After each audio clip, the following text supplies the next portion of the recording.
Okay, so right now we're going to review the equipment we need and your setup for your patient's arrival.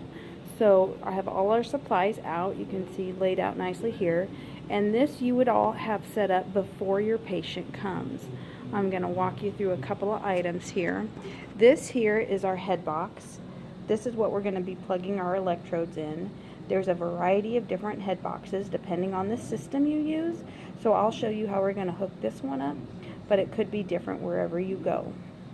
Here I have my paste. You would actually want to have it out and ready. I'm keeping it sealed because I'm doing several videos, and so I don't want it to dry out. You're going to have your cover roll. You'd probably have that cut into strips ready to be used. I have my Q-tips here, my skin prep. These little containers are what I use to put those in, including my alcohol that I go over the site after my skin prep. So I have those all out ready to go. Here's my snap electrodes. These I use for EKG and as well as my tibial electrodes on the legs, your EMG on your legs. This is my gauze that I use to go over my electrodes.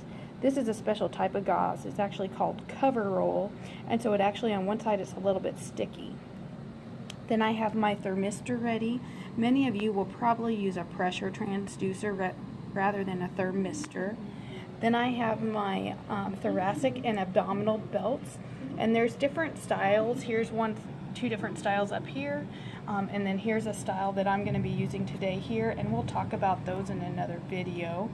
And then I have my measuring tape and my grease pencil. A lot of you have been using the washable markers at home, and that's fine. Some people use Sharpies on people's heads because it comes off with alcohol, but I use a grease pencil. Then I have all my electrodes ready here and laid out. Electrodes get tangled very easily, so I keep them laid out for myself, and then once I start applying them, I'm going to hang them around my neck so they're easy to access.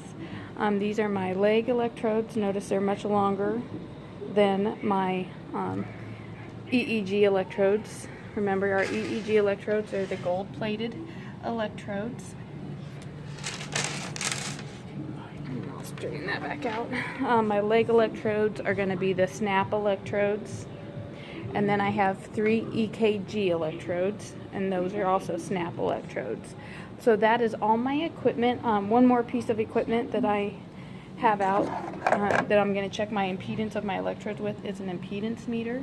Most of the systems you will be using at your clinical sites have an impedance meter built into their sleep recording equipment, so you may not need the handheld one.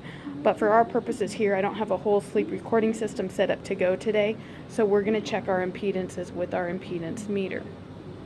Again, these are the pieces of equipment you would have set up and ready to go, ready for your patient's arrival. That way you're not having your patient wait for you to set your equipment up once they arrive.